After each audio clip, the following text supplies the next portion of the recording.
Une semaine d'actualité sociopolitique qui se décrypte sur les AETV. Chers amis internautes, bonjour, bon réveil, bienvenue sur Info Hebdo de ce samedi 8 août de l'an 2026 pour lequel j'ai convié en plateau Irénée Josias Agossa. Il est porte-parole du parti politique Union Progressiste Le Renouveau.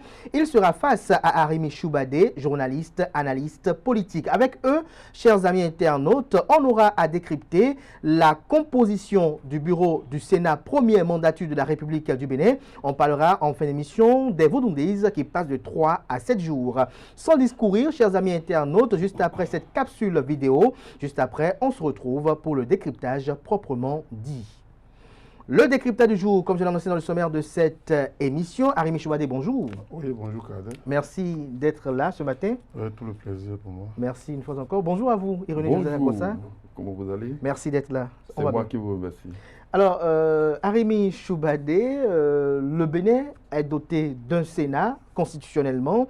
Il y a cela quelques jours, on a connu l'installation des 25 sénateurs. Après, notamment jeudi dernier, on a connu l'élection du bureau du Sénat. En tant qu'analyste politique, lorsque vous prenez la composition de ce bureau du Sénat, quelles sont vos analyses? Bon, moi, je n'ai pas pour habitude de me prononcer sur les personnes. Ce sont des Béninois qui ont été mis là. Ça pourrait être l'un, ça pourrait être l'autre. Bon, ils ont fait le choix de ceux-là. Je ne sais pas ce qu'il faut en dire. Oui, c'est vrai que on ne peut pas s'empêcher de ne pas constater l'omniprésence de l'ancien président de la République, Patrice Talon, qui, en fait, il redevient la première personnalité politique du pays, quelles que soient les élucubrations qu'on fera par la suite. Il détient pratiquement presque tout le pouvoir, puisque juste aujourd'hui, on n'arrive pas à cerner même les contours de cette nouvelle institution. On dit qu'on a validé son règlement intérieur que je n'ai pas encore lu, je n'ai pas encore eu la chance de lire, pour voir à peu près quels sont les pouvoirs dérivés qu'on a glissés un peu partout. Déjà, dans la Constitution, on a plusieurs moutures, on ne sait pas très bien sur quelle base. Il n'y a pas eu beaucoup de débats autour des prérogatives de cette institution, bon, en dehors de cette particularité qu'on peut souligner. Pour moi, ceux qui sont là, ils sont des Béninois. Ils ont été cooptés pour rester dans l'institution. Ça veut dire que n'importe qui pouvait être à ce poste-là, c'est ceux-là qu'ils ont voulu désigner, ben, il n'y a rien à dire. Il n'y a rien à dire pour vous. Et vous, Irénée Josias Agossa, bureau du Sénat, impression? D'abord, le Sénat, c'est une marque identitaire de notre pays. Vous n'allez pas voir ce type de Sénat exactement comme ça et qui cadre, bien sûr, avec la tradition chez nous, hein, ailleurs. Ici, c'est la marque identitaire. C'est cela qui caractérise la structure de gestion, même dans nos familles. Donc, on a aujourd'hui fait en sorte que le mentorat soit institutionnalisé. C'est un génie béninois. Il faut l'apprécier. C'est une chance que nous avons que tous ceux-là soient ensemble pour pouvoir parler du pays. Et ceci dans l'intérêt supérieur de la nation. Ceux-là ont su maintenant élire, bien sûr, en leur sein, hein, des responsables en leur tête. Ça veut dire qu'ils ont vu en leur sein ceux qui peuvent conduire à la destinée, bien sûr, de cette institution, c'est-à-dire la chambre haute du Parlement, et permettre à ce que le rôle que doit jouer cette institution, que l'institution puisse jouer ça dans l'intérêt de la nation. Donc, je crois que c'est une satisfaction totale que moi j'ai eue. Et ça montre que, aujourd'hui, celui qu'on a choisi à la tête, d'ailleurs, est l'incarnation d'une fierté de notre processus de développement. Donc je peux dire que le choix des sénateurs, en réalité, hein, c'est la logique historique. C'est la logique de la raison.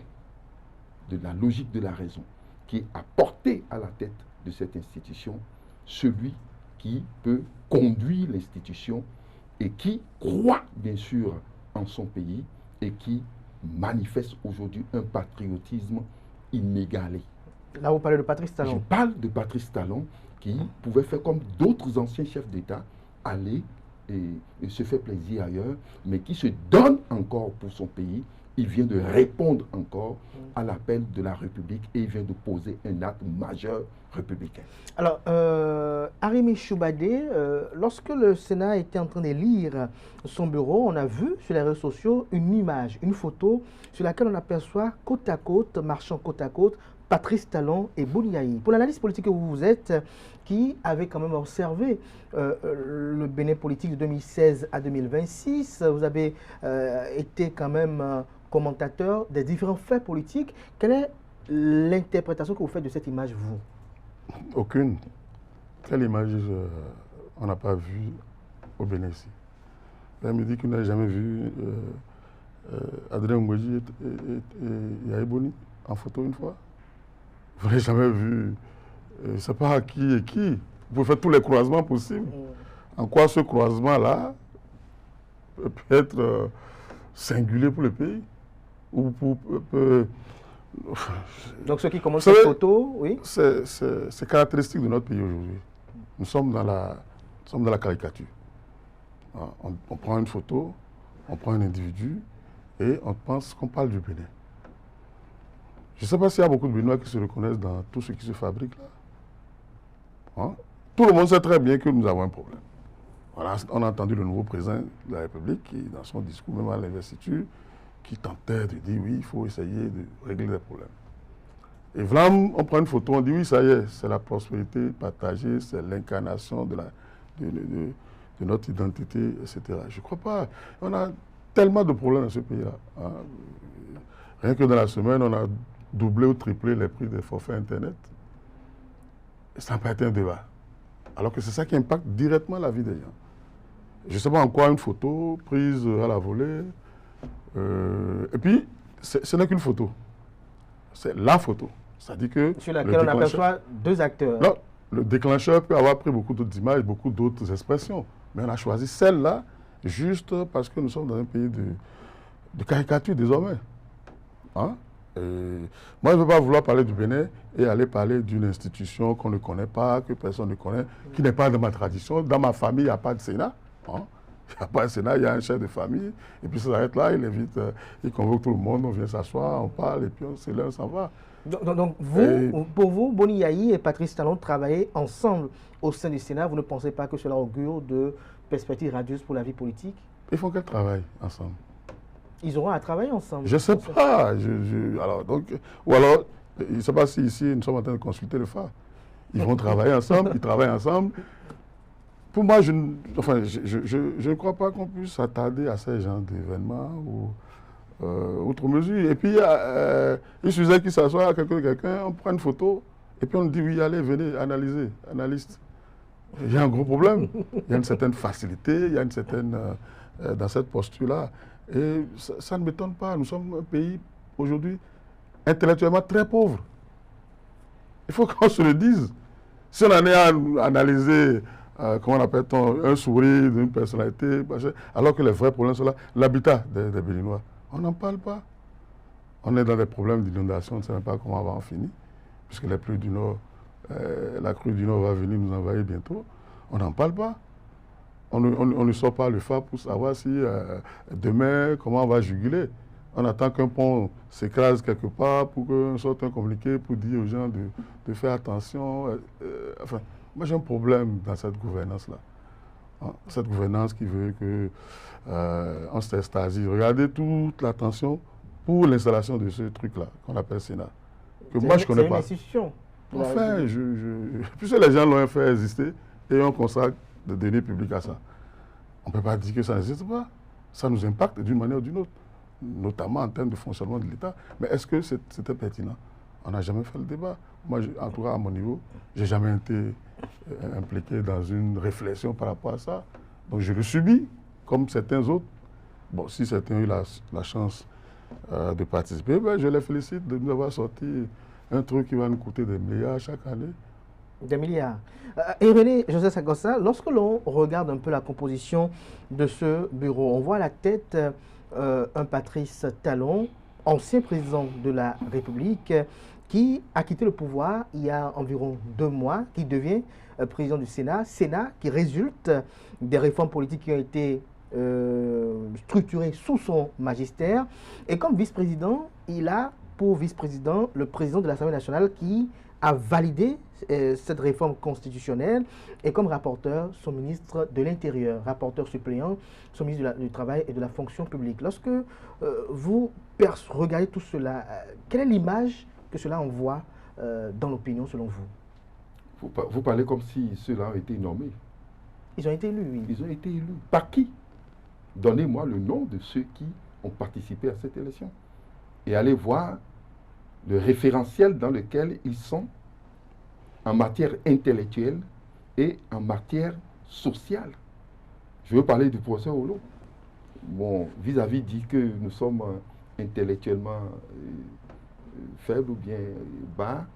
Il ne faut pas qu'on ridiculise certains dans notre pays. Vous voulez dire que les Robert Dossou, les Olo et tout ce que nous avons là sont des vauriens, ils ne valent rien, eux ils ne connaissent rien. Donc ils ont élu comme nous, etc. Non, c'est pas sérieux. C'est pas sérieux. Je crois que il parle de ce que je dis ou bien il invente des trucs. Je veux le repréciser ce que j'ai dit. Non, je suis là. Ce que je dis. Si je suis là, il ne va pas inventer des choses à mon nom. Du tout pas.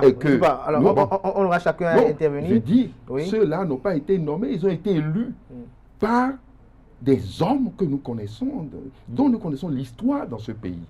Donc, votre schéma ne convient pas au déroulement de l'événement. On n'a pas tenu compte du fait que le président Talon soit ancien président, l'autre soit son ministre, etc. Ils ont regardé en leur sein, et je l'ai dit, et ils ont choisi ceux qui sont capables. C'est ça, d'ailleurs. Et la beauté aujourd'hui, et tout ce qu'on dit dans un pays, ce que nous avons réalisé qui est réel, et qui va nous avancer, et qui permet la stabilité institutionnelle, qui consolide la paix. C'est la force de nos institutions.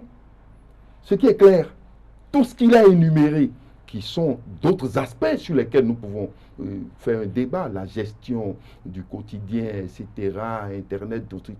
Mais tout ceci ne peut qu'avoir solution s'il y a la paix, s'il y a une cohésion. Allez-y dans les autres pays où il n'y a pas la paix, s'il y a la guerre, s'il y a l'incohésion, s'il y a l'instabilité politique, s'il y a tout ce qu'on avait connu entre-temps, on ne peut pas continuer. Donc, aujourd'hui, nous sommes dans un schéma qui nous permet, nous, de nous réjouir de voir Yahi Boni et le président Talon, l'ancien président Yahi Boni et l'ancien président Talon ensemble dans un creuset et travailler. C'est important, le schéma est important parce que ici, c'est institutionnalisé. Ce n'est plus un rapport Yahi Boni Talon, c'est une question d'institution. Les rôles ont été prévus, le débat serait mené en leur sein. Roumbedi Adrien, qui en fait n'était pas du même bord peut-être que tel ou tel, et aujourd'hui tous ceux-là sont ensemble pour pouvoir régler les problèmes du pays. Mais c'est important, c'est capital pour qu'on prenne cela en compte. Donc, si on a donné toute l'importance à ça, c'est compte tenu de ce rôle que ça doit jouer dans l'équilibre institutionnel et dans la cohésion nationale et l'unité. Et si vous suivez même le discours du président élu dès la fin et dès son élection, vous allez comprendre que c'est sérieux. Et c'est de ça qu'on a besoin pour progresser. Nous n'avons plus besoin de cette anarchie d'entre-temps.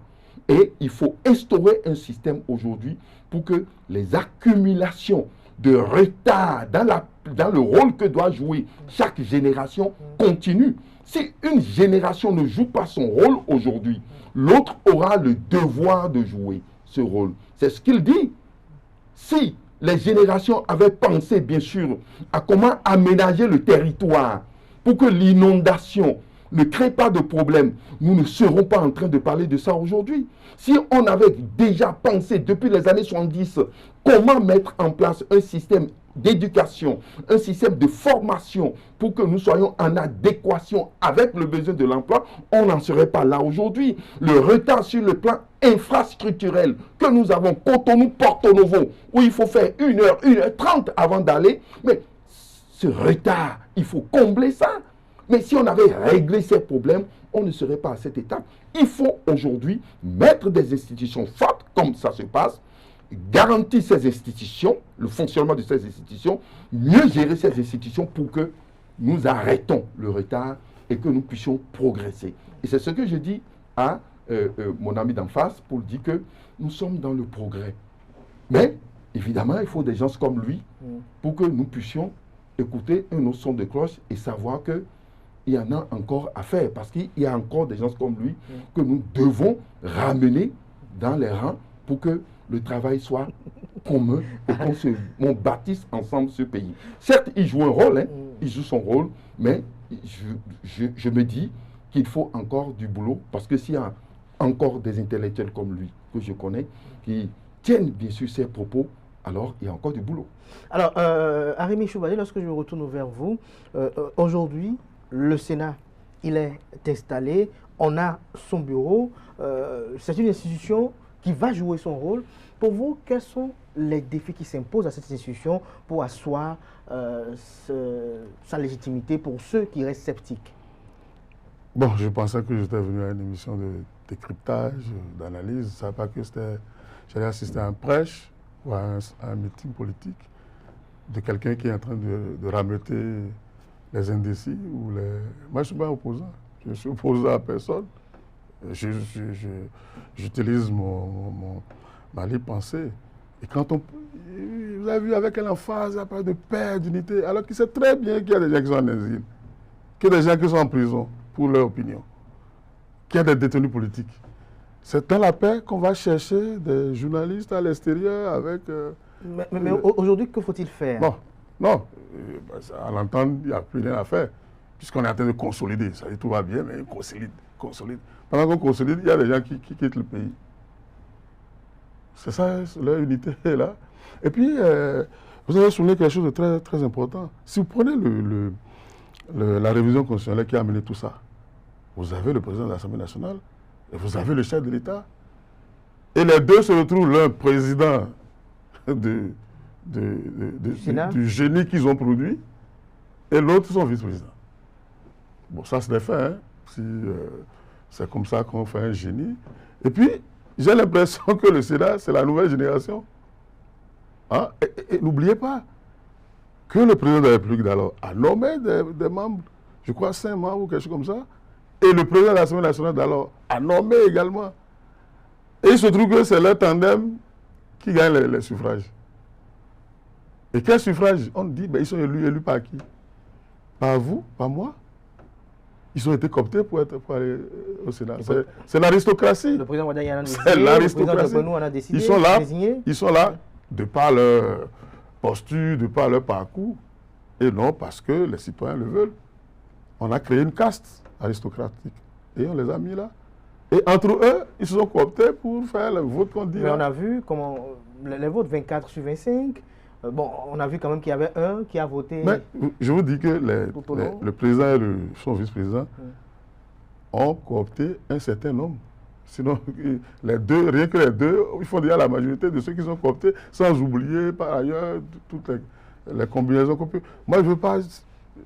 Je vous dis que ce débat-là, c'est pas maintenant qu'on devait faire ce débat. Le président de Rohan, il faut vous rappeler, on été nommé par le président Ouattara, d'autres ont été nommés par le président Diop-Benou. Vous savez, le problème de la vie publique, ce n'est pas les diplômes intrinsèques.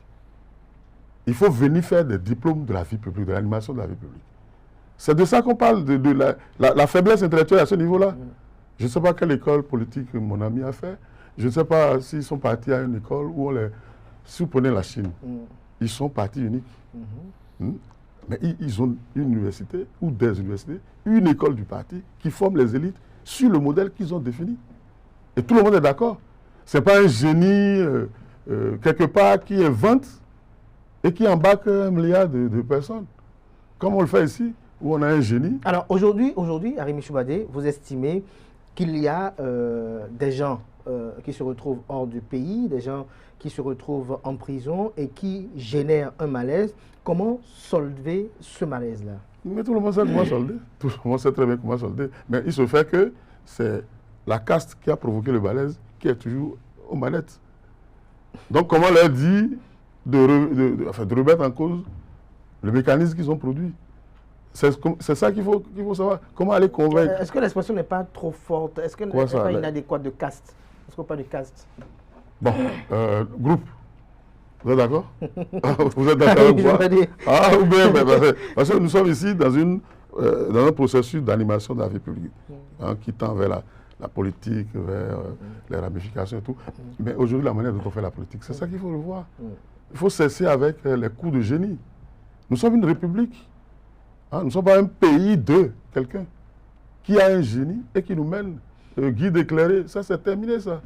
Les guides éclairés, les grands timoniers, on n'en a plus là. Nous sommes dans une république où chacun devait avoir son rôle. Ce n'est pas la dictature de la majorité. Quand même ils estiment qu'ils ont voté, c'est pas la dictature. Pour remettre en cause la paix dans un pays, il ne faut pas. Nous sommes 13 millions. Avec 10 personnes, on a déjà remis en cause la paix dans ce pays. On vous aura compris, Arimi Choubadé et René José Sagossa. Vous avez écouté à l'instant Arimi Choubadé. Ma question à votre niveau, c'est de savoir quelles sont les espérances que l'on peut placer dans le Sénat aujourd'hui. Puisqu'il a rappelé quand même une situation que d'aucuns aussi également rappellent et nourrissent beaucoup d'espoir, notamment dans la présence de Romuald Wadani, mais également au niveau des sénateurs et des parlementaires pour que, par exemple, Joël Aïvo et Ricard Madougou se retrouvent libérés. Et beaucoup d'autres. Écoutez, ce n'est pas une juridiction. Il faut lire les prérogatives du Sénat. Ce n'est pas pour aller juger ou bien faire sortir quelqu'un. Enlevez-vous ça de la tête. Et c'est vous, comme il le dit, ils ont choisi la terminologie prisonnier politique, exilé politique. Ils ont choisi, ils sont libres. Nous n'en avons pas dans notre pays. On en a. Attends, quand vous parlez, je me situe. Moi là, vous avez échoué avec cette terminologie. Et le peuple dont vous parlez, vous avez pris... On peut vous expliquer la terminologie. Attendez, le peuple dont vous parlez, le peuple a eu, au cours des élections, plusieurs fois, ce thème de campagne, en disant, si vous nous élisez, nous allons ramener les exilés, nous allons faire ça, etc. Le peuple leur a dit qu'il n'y a pas d'exilés chez nous. Au premier abord, ils ont eu 28 députés. Après, ils étaient incapables de participer. Donc, laissons ces histoires-là. C'est clair que aujourd'hui, une orientation a été faite. Je le dis en face. C'est un choix stratégique politique qui a échoué. Pourquoi en face? C'est-à-dire moi, j'ai fait un choix stratégique politique. Ceux-là, même si vous le dites, moi, j'ai fait un choix politique. Vous l'évoquez. Vous vous trompez d'adversaire. Non, moi, je ne dis moi, pas je ne suis pas votre adversaire. Ceux qui, en fait, ont eu cette terminologie que vous utilisez, ils ont fait un choix stratégique. Moi, je n'utilise personne. Mais rien. Moi, je n'utilise personne. Je ne reprends pas l'UP. Je ne reprends pas un parti. Attendez que je finisse. Je ne reprends pas un parti. Simplement que ceux-là ont fait un choix stratégique politique qui n'a pas marché. Il faut me mêler à ça. Imaginez que leur choix politique avait marché. Mais ils seront là aujourd'hui. Donc, ce qui est clair, je comprends ce que je parle. Et je dis que c'est un choix politique qui n'a pas marché. Et ils n'ont pas le courage d'assumer l'échec de leur choix.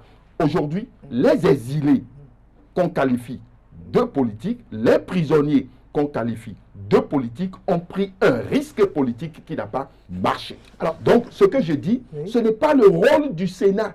Alors, ils doivent saisir les juridictions du pays et faire en sorte que leur dossier soit réglé comme tout Béninois. Ça là, c'est un autre problème. Ne mélangez pas les choses. Le Sénat n'est pas arrivé pour ça. Le Sénat est arrivé pour d'autres choses. Certes, si les problèmes liés à ces aspects sont des problèmes qui impactent de façon plus remarquable, importante, le fonctionnement de la République, les sénateurs sauront quoi en faire. Ça veut dire que l'importance de cette institution est là. Il faut des gens pour en parler.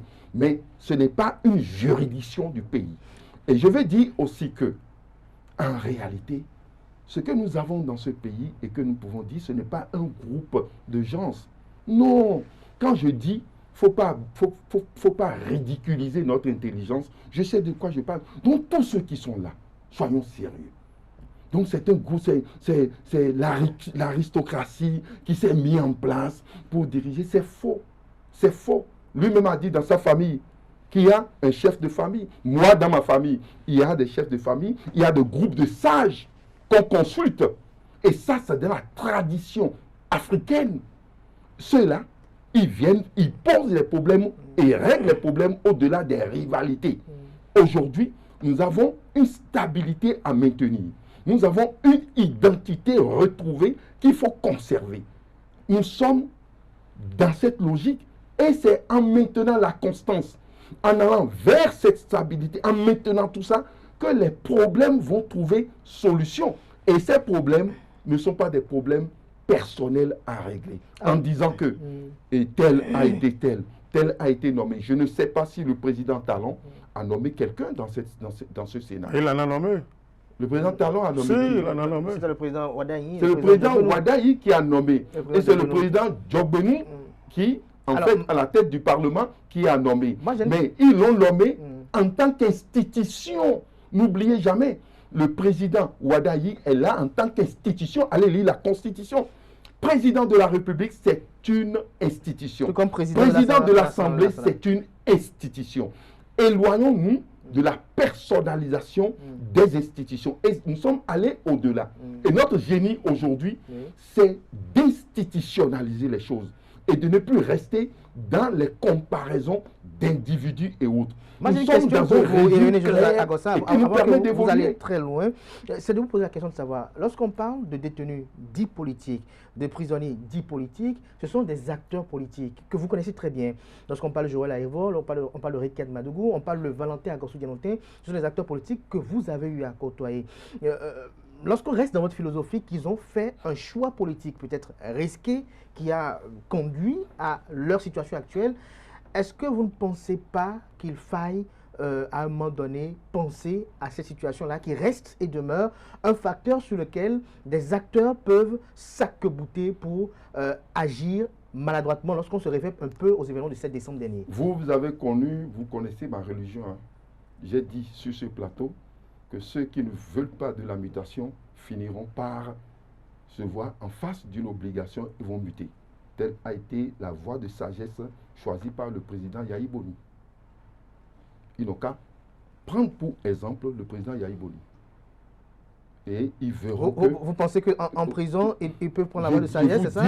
Ils n'ont qu'à... Ou bien de l'exil, ils peuvent prendre la voie de sagesse, c'est ça? Ils n'ont qu'à prendre la voie aujourd'hui de Yahi Boni et ils verront que tout ce qui a été dit et tout ce qu'ils ont en train, ils ont dit, doit pouvoir être solutionné. Comment cela est possible? Été clair. Je le dis devant eux. Je le dis devant eux. Vous n'allez pas me contredire. Oui. Je dis devant Aïevo. Je dis devant Dianontin. Je dis devant Liadi. Je dis devant eux tous. Et je les ai rencontrés, pour ceux qui sont en prison. En exil, moi, je les ai rencontrés. J'ai dit devant eux, vous avez fait un choix politique qui a échoué. Mais en politique, c'est ça. La vie, c'est un choix. Ils ont fait un choix qui a échoué. Ils se disaient que ce qui se passe allait s'arrêter.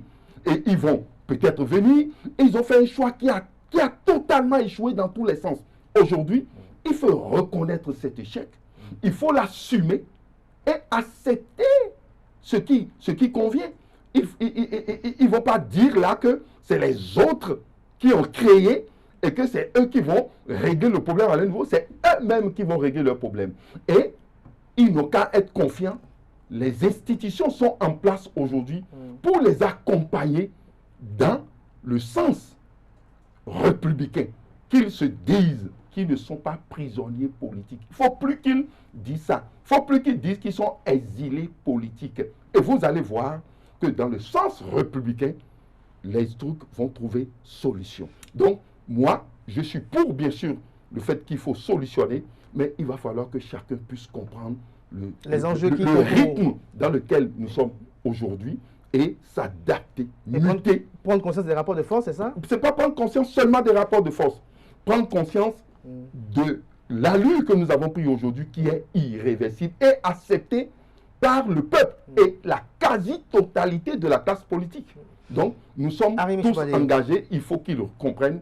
Et le rôle du Sénat, c'est de calmer tout ça, c'est de réguler tout ça. Et le jeu politique ne serait plus ce qu'il était.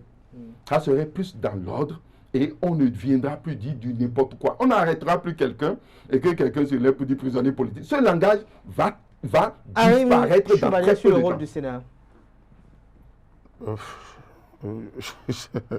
Bon, enfin, vous savez, je suis un peu perdu là. On va revenir sur des notions basiques pour revenir dans le débat. Il n'y a pas de... On ne va pas transformer le plateau en forum politique. Rassurez-vous, quelqu'un va le faire certainement, mais bon, nous quand même sommes là pour ramener la balle au centre. Comme on dit, le prisonnier politique, ce n'est pas lui-même qui s'est proclamé prisonnier politique. C'est le mobile pour lequel on arrête quelqu'un qu'on qualifie de politique ou pas. Quand quelqu'un fait un coup d'État, on l'arrête, c'est un prisonnier politique. Parce que le coup d'État, c'est un acte politique. C'est pour renverser un régime. On peut dire oui, c'est abominable, c'est politique. Et c'est pour ça qu'on dit que l'infraction, dès lors que l'infraction est politique, celui qui est pris pour ça, il est un prisonnier politique. C'est tout simple, ce n'est pas nous qui avons inventé le français ou les concepts. Ce n'est pas quelqu'un qui proclame, à moins qu'il ne sorte un jour un décret portant qualification de prisonnier politique. En attendant qu'il le fasse, on continue d'utiliser la langue française qui nous est offerte et qui dit que quelqu'un, quand on dit que quelqu'un voulait éliminer un adversaire politique, voulait attenter à la vie d'un adversaire politique, il le fait pour des mobiles politiques. Et donc, il est un prisonnier politique.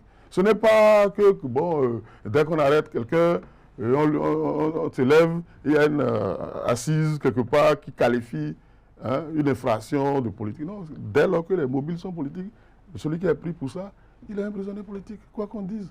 Et je me souviens d'une formule du président Ongbeji, il y a à peine un an, qui disait que chaque régime a l'opposition politique qu'il mérite. Enfin, c'est pour paraphraser. C'est-à-dire c'est tel que vous exercez, tel vous avez et quand vous venez, vous ne permettez pas aux gens de participer aux élections, vous éliminez les gens, puis après venez sur les plateaux pour dire qu'ils n'ont pas pu participer.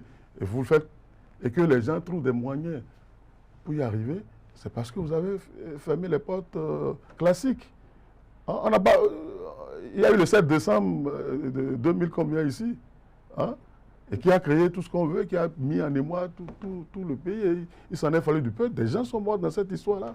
Qu'on ne dise pas que non, il n'y avait rien, c'était juste... Enfin, ok, d'accord. Mais ça a existé. Et pourquoi ça n'existait pas? Et que ça existe aujourd'hui. Alors, donc, continuez à dire oui, le Sénat vient normaliser, alors qu'on constate très bien que ce sont les protagonistes de la situation, des crises qu'on a connues, qui sont revenus au Sénat. Je ne sais pas si... Oui, mais est-ce que ce n'est pas une bonne chose si ce sont des protagonistes... Je vous ai dit tantôt, c'est à eux... pas ensemble hier, qui se retrouvent aujourd'hui. C'est pour ça au sein d'une institution. C'est pour ça que je vous disais que c'est à eux qu'il faut convaincre que ce qui se passe, la crise là, que ce n'est pas la bonne formule et qu'il faut revenir à ce n'est pas à d'autres qu'il faut dire oui, mais qu'est-ce qu'on fait? Et tout ce que j'entends pour dire nous là, moi je ne me sens pas dedans. Oui, c'est bon qu'ils se sentent concernés par ce qui se passe. C'est très bien. C'est un privilège pour lui. Mais moi, je n'ai pas eu ce privilège-là. J'ai essayé de comprendre, de voir sans influencer, mais je n'ai pas eu l'opportunité, même pas de comprendre. Je vous dis, aujourd'hui, on a validé un règlement intérieur à la va-vite au niveau de la Cour constitutionnelle. Je ne connais même pas le mécanisme. Vous savez, au début, on a dit, oui, on a installé le Sénat, on va installer le Sénat, il y a une prépondérance du doyen d'âge, mais dans aucun des actes, on a vu un doyen d'âge. On a vu en second, en premier, jamais le même pour 2 séances consécutives, jusqu'à ce qu'on élise le président. Le doyen d'âge était indisposé. Première séance, on a vu, comment on appelle, Madame Poyon. Oui. Deuxième séance, ou bien Maître Robert Dossou. Non, Madame Poyon. Bon, deuxième séance, on a vu Maître Robert Dossou. Madame Poyon. Non, pas du tout. C'est Maître Robert Dossou a présidé une séance. Poyon a présidé une séance. Donc ça veut dire qu'en réalité, cette histoire du doyen d'âge... Madame Poyon a présidé les 2 séances. Non, je ne crois pas. Vous êtes des travaux spécifiques. Non, je ne crois pas. Il y a eu une rencontre que Maître Robert Dossou a présidée. Puis ensuite, je ne sais pas si c'est la chronologie, je ne l'ai pas en tête. Après, il y a eu, en tout cas, il y a eu Poyon, il y a eu Dossou. avant qu'on ait la séance qui a procédé aux élections. Il semble que Ironia Gossa veut réagir. Non, bon, Robert Dossou n'a présidé aucune séance du Sénat. Ok. Ça, c'était une réunion improvisée où ils ont désigné quelqu'un pour faire. Donc, ce n'est pas une séance officielle du Sénat. Merci. Donc, l'installation du Sénat qui a été faite à Porto Novo, le doyen d'âge, selon les normes, a été désigné. Bon. Et qui a présidé la séance. Maintenant, moi je vais dire, puisque je le comprends. Non, c'est qui se passe, lui, il ne se retrouve pas dedans. Okay, donc, il se peut que toute la procédure ne vous concerne pas. C'est pas grave. On va s'écouter. Moi, je suis d'accord. Merci, même dans nous sommes en train de faire un décryptage de la situation. Je suis totalement d'accord, c'est votre opinion aussi. Merci. Moi, je n'ai pas demandé votre avis. Je n'ai pas demandé votre avis. Je veux conclure. Donc, vous ne pourrez pas être d'accord. On va continuer de la convivialité. Non, il a fait sa précision. Il a fini de faire sa précision. Ce qui veut me laisse la parole. Les prisonniers politiques. Oui, vous allez revenir dessus. Prisonniers politiques, c'est une. Je n'ai pas vu cette définition quelque part pour qu'on puisse. Et la vôtre, elle est où? Non, sa définition à lui est où? Attendez. Dès lors qu'on est sur le dossier, là, on vide ça. Non. Sa définition de prisonnier politique. La définition de. Je n'ai pas vu une infraction qu'on appelle une infraction qui débouche sur prisonnier politique. Non, je n'ai pas dit une infraction. L'infraction doit être qualifiée. J'ai dit les mobiles politiques. Les mobiles. Donc, si quelqu'un fait un coup d'État et qu'on l'arrête, dans le test, dans les tests qui régissent notre pays, c'est une infraction. Et cette infraction est qualifiée et qui a maintenant comment appelle-t-on, un jugement. Et là, on le met en prison. Mais celui-là ne veut pas dire qu'il est prisonnier politique. Il n'est pas arrêté pour son opinion. Ce que vous dites, il n'est pas arrêté pour son opinion. C'est grave. Je vais parler de langue française. Je ne vais pas parler de test. Je vous ai dit de prendre le décret portant définition de prisonnier politique. Donc, on n'a pas de décret. Merci, Arimi Choubadé, merci. On va progresser. Dès lors que le mobile est politique, vous êtes politique. On va progresser. On va laisser prisonniers politiques. Et ça ne marchera pas. Moi, j'ai dit à combien de personnes vous défendez. J'ai dit à combien d'infractions politiques. Vous défendez. Moi, je ne veux pas de parti politique. Mais vous défendez. Je veux un combat de corporation. C'est ma libre pensée. Vous êtes m'attacher au cou par votre parti politique. Je suis d'accord avec vous. Merci. Alors, ne me trahissez pas dans ça. Arimi Choubadé. En attendant de me mettre d'avoir rang comme vous le prétendez, pour le moment, je ne suis pas d'avoir rang. Non, chacun assume sa rôle du Sénat. Moi, j'assume la mienne et vous assumez la voilà. Et vous dites que le politique, il y en a, dès lors que le mobile est politique. Le mobile n'est pas politique ici. Un coup d'État n'est pas un mobile politique. Comment c'est pas politique? C'est grave ce que vous dites. Oui, c'est quoi alors? Comment vous dites que il faut le rectifier parce que quand on va le prendre devant une juridiction, on dit que l'acte le plus grave, un acte grave dans le pays, un coup d'État, il dit que c'est un mobile politique. Votre histoire ne marche pas. Votre histoire ne marche pas avec moi. Si vous voulez me prendre, prenez-moi. Là, on va en parler. Mais ne venez pas ici, ne prenez la menace. Arimi Choubadé. Ne venez pas. Ne venez pas Vous ne pouvez pas dire que un coup d'État est un mobile politique. Le monsieur me menace sur le plateau. Je ne vous menace pas. Le monsieur me menace sur le plateau. Il ne peut pas vous menacer. Mais s'il caressait le vœu qu'on arrête, et qu'ici il veut l'extérioriser, mais je suis d'accord avec lui. Mais il ne va pas me dire qu'on va me prendre. Du tout pas, il ne peut pas le dire. Non, mais ça ne marche pas avec moi. Alors, Arimi Choubadé, les apprentis sorciers là, on en a vu tellement. C'est la dernière génération. Pour le respect de ceux qui nous suivent, alors Arimi Choubadé, on va progresser. On parle du rôle du Sénat dans la cité. Non, j'ai déjà répondu à cette question. Je ne sais même pas à quoi ça sert, personnellement. Le débat là, ce n'est pas maintenant on va mener ça. C'est avant la création du Sénat qu'on devait mener ce débat-là. De comment on en est arrivé là, qu'est-ce qui a motivé ce débat-là. Et après, la formule, on va la trouver ensemble. On est retrouvé dans une nuit, on est ressorti, on dit on a révisé la Constitution. Et on retrouve dedans le Sénat. Et depuis là, on court à rattraper le diable par la queue. On ne sait même pas par quel bout il faut prendre. Donc, je vous dis, on a validé des tests. À ma connaissance, je ne connais pas le test. Je ne connais pas le mécanisme de fonctionnement.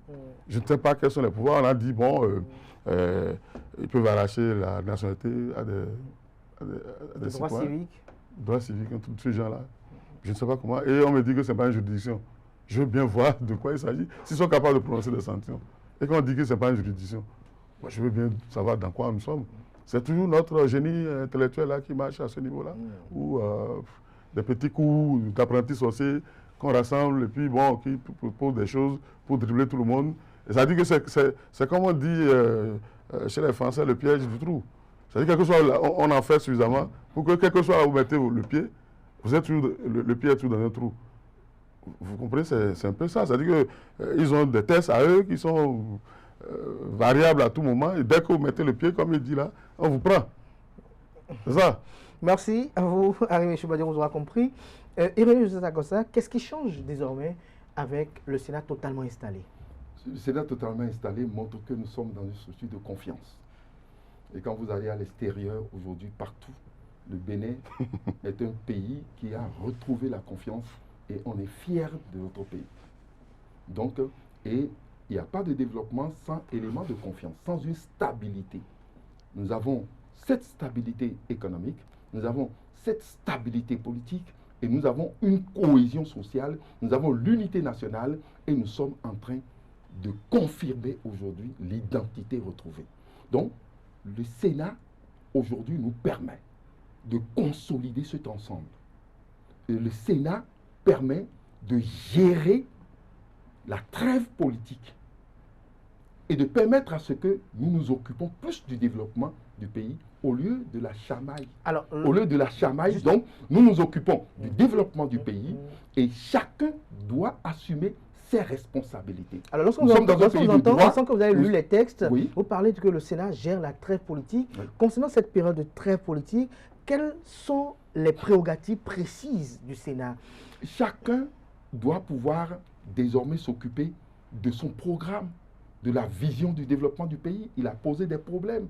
Il faut que chacun évoque maintenant les solutions à trouver face à ces problèmes que vivent les populations. Après la campagne, il ne s'agit plus aujourd'hui de courir derrière le pouvoir, l'acquisition du pouvoir, etc. Il y a une période pour ça. Et le Sénat doit pouvoir quadriller. C'est comme un organe de déontologie en politique. Vous en avez dans la presse. Pour que aujourd'hui tout le monde puisse être dans l'ordre du développement du pays. Et nous avons connu ça. Nous avons connu un passé. Nous n'avons pu revenir dans ce passé où tout le monde a regretté. Hein? Aujourd'hui, nous sommes dans un élan où cet organe, qui serait envié partout et qui va être recherché par les autres pays. J'ai lu quelque part un article où un Congolais disait que s'il pouvait avoir aujourd'hui Kabila, les anciens présidents, l'actuel, etc., président de l'Assemblée, dans un creuset, pour qu'ils puissent penser de la même manière aujourd'hui l'intérêt national du Congo, qui seront satisfaits. Nous n'avons pas attendu la situation du Congo pour pouvoir le faire. Donc nous sommes dans une situation prévisionnelle. Et les crises et autres seront déjà anticipées. Les débats seront menés. Et vous allez voir, progressivement, nous aurons cette confiance qui va encore rejaillir sur les populations et nous entrons dans la phase active d'une démocratie participative. Donc, c'est ça. Et quand vous voyez le programme du chef de l'État qui parle de la territorialisation du développement, tout est coordonné pour que cette trêve coïncide bien sûr avec la volonté de pouvoir régler les problèmes des populations, aboutir à des résultats concrets. Et non, Joseph Agossa, je reste avec vous. Il y a une maxime qui dit « homme politique un jour, homme politique pour toujours ». Même si les sénateurs aujourd'hui ne sont plus dans des charges ou des fonctions politiques, c'était des acteurs politiques qui ont leur vision pour le pays. Ils se retrouvent aujourd'hui au sein du Sénat où ils peuvent sanctionner tel ou tel autre acteur pour avoir dit ceci ou cela, et même le déchoir de ses droits civiques. Et donc, ça veut dire qu'ils peuvent même éventuellement peut-être empêcher quelqu'un d'être candidat. Est-ce que vous ne voyez pas qu'il y a peut-être du deux poids, deux mesures? Parce qu'on a entendu un acteur de la motion présidentielle demander qu'est-ce qui est prévu lorsque les sénateurs, eux, sont dans les dérives.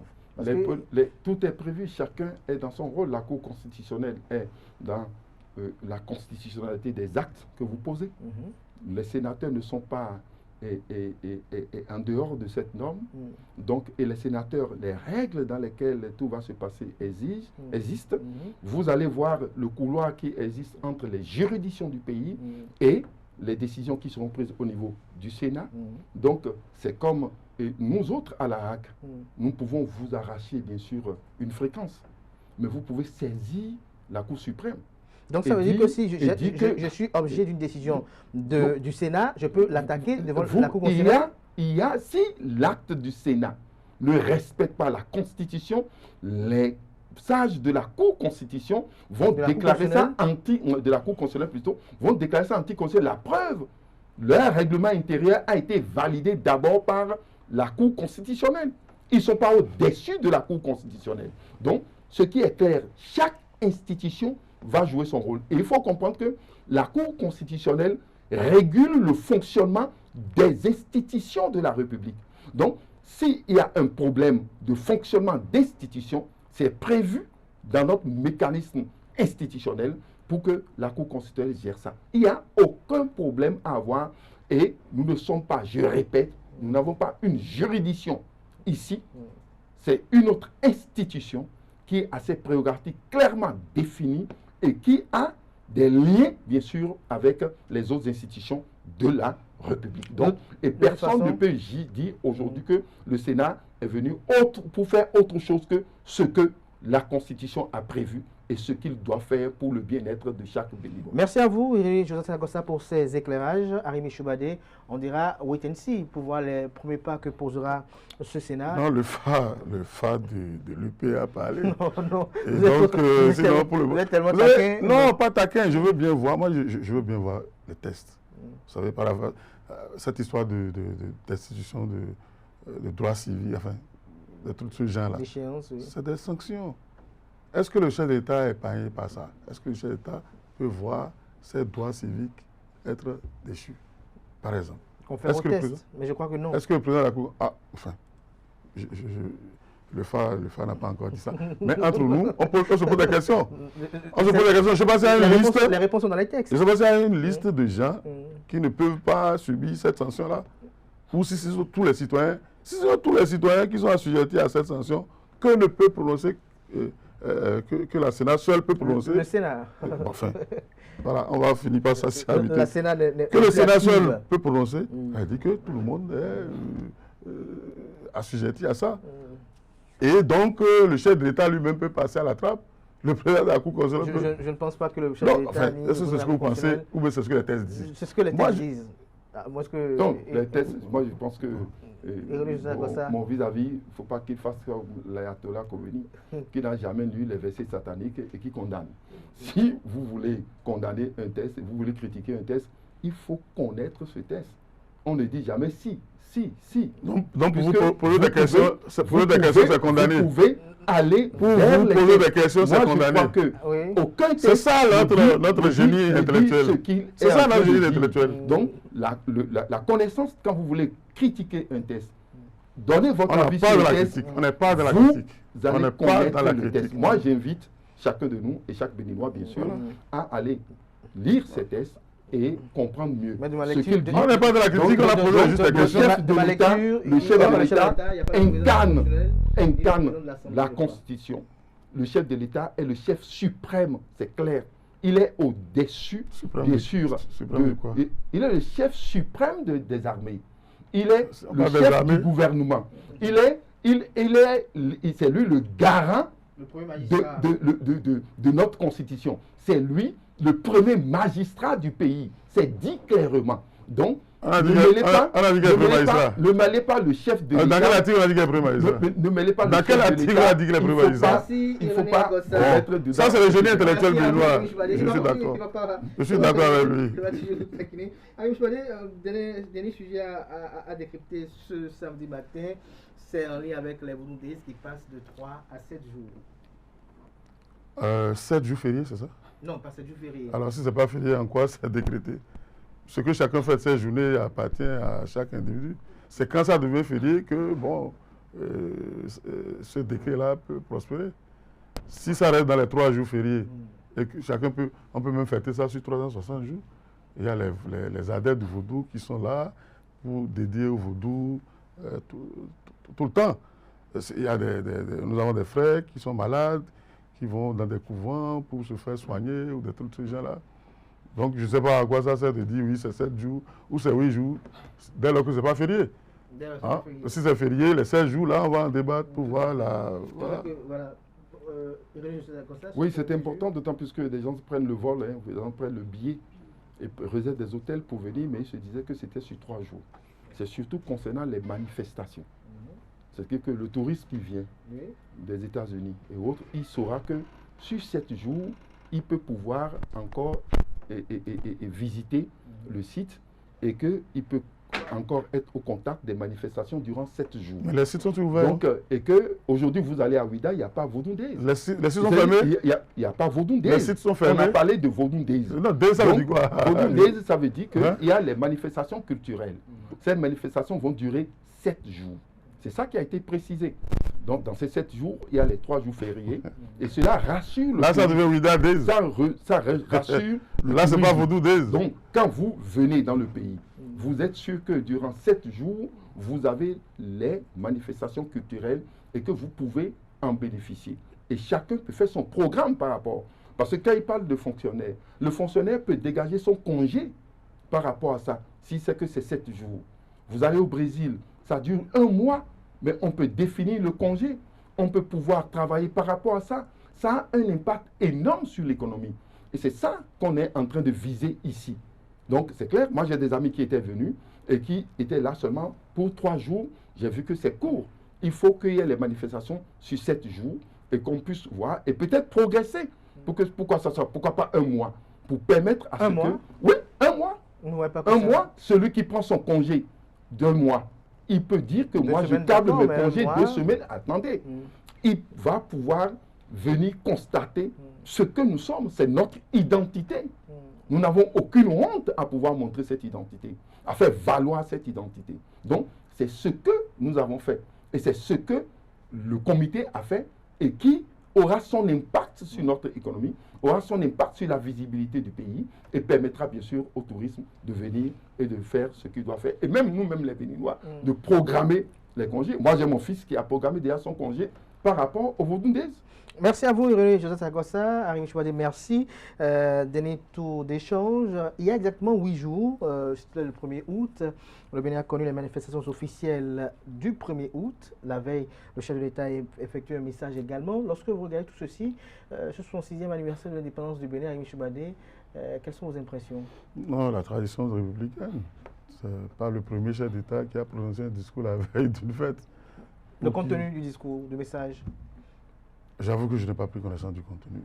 Si c'était quelque chose d'extraordinaire. Pourquoi on sent que vous êtes un peu distant? Distant comment? Le pays va très mal. Je n'ai pas de fierté à tirer de ce qui se passe comme le phare de l'UPR. Moi, je ne vois pas. Heureusement que tout ce qu'ils disent, c'est dans le futur. Ils disent que oui, on renonce au passé, etc. Bon, ok. Il n'y a pas de problème. Mais accordons le bénéfice. Vous avez suivi quand même le défilé militaire? J'étais à Bombay. J'ai suivi le défilé à Goro. C'était bien, c'était beau. Oui, mais ça a été préparé. Ce sont nos fonds, ce sont nos impôts. J'ai suivi d'abord les entraînements. De chez moi, à Goro, je suis les entraînements tous les matins. Et puis le jour du défilé, je n'avais même pas fait d'effort. Depuis chez moi, j'ai vu le défilé. Maintenant, après ça, si vous me dites, bon, qu'est-ce qu'il y a d'extraordinaire? Il n'y a rien d'extraordinaire. C'est des défilés qu'on voyait depuis toujours. Maintenant, si vous voulez, pour vous satisfaire, vous dites, bon, c'est le défilé le plus extraordinaire du monde que j'ai vu. Je ne peux pas le dire parce que je sais que je suis pas dans la réalité. Et Joseph Sarkossa, c'est la même question. C'est la première fête de l'indépendance sous le magistère Wadaï. Wadaï, donc... et ça symbolise la réussite de la transmission, sur double sens. La transmission des fondamentaux du développement, la transmission générationnelle, et ceci dans la cohésion, dans la paix. On a vu tout ce qui était assis. Donc, dans la cohésion, la paix, l'unité nationale. C'est un bon début pour ce CET-là. C'est un très bon signe. Et nous avons vu un président de la République qui a montré qu'il incarne l'autorité de l'État et qui, désormais, a dit dans son discours que les problèmes ont commencé par trouver solution et vont trouver solution de façon progressive. Il a demandé à ce que tout le monde soit avec lui pour qu'on puisse construire ce pays. Et cela est fait. Cela est fait. Ce n'est pas dans le futur, cela est fait déjà aussi par la cohésion que nous avons vu en place au niveau du Sénat. Donc, c'est quelque chose qui entoure déjà tout l'ensemble du pays. Donc, c'est un défilé de fierté. Moi, j'étais entièrement satisfait. J'étais à Cotonou, totalement satisfait parce que je n'ai pas vu un parmi nous qui n'était pas satisfait. Et je suis très heureux qu'un ami ait quitté l'Europe et qu'il soit là avec sa femme, blanche, et qui s'est réveillé à 6 heures du matin pour aller se positionner comme aux Champs-Élysées, pour suivre avec fierté un seul ami ce défilé. C'est un seul Ça ami. veut dire, il m'écoute d'ailleurs, ça veut dire que, puisque je vais les recevoir dans très peu de temps à la maison avant qu'ils partent, donc ça veut dire simplement que nous avons de la valeur. Parce qu'un seul ami Et est venu. moi, je crois que si je ne suis pas fier de ce que je suis, comment je pourrais être fier de ce que les autres viendront faire chez moi? C'est moi d'abord. Je suis fier de mon pays et je pense que c'est un grand début, un bon début pour le président Wadaï. Et nous sommes sûrs que désormais, c'est lancé et tous ceux qui sont en retard pourront nous rattraper. Merci à vous. Merci à l'ami et à sa femme blanche. Merci à vous, Irénée Merci Josias, beaucoup à l'ami et à sa femme Je blanche. rappelle que vous êtes le porte-parole du parti politique Union Progressiste de Renouveau. Merci à Rémi Choubadé, toujours Rémi Choubadé, tout le toujours plaisir très pour moi. taquin. Je rappelle qu'il est journaliste, analyste politique. Et merci à vous, chers amis internautes, pour l'attention. C'était Info Hebdo de ce samedi 8 août de l'an 2026. Merci pour l'attention, portez-vous bien. Belle suite de programmes sur ESAE TV. On se retrouve dans quelques heures pour Free Week. Et jusque-là, belle suite de programmes sur ESAE TV une fois encore.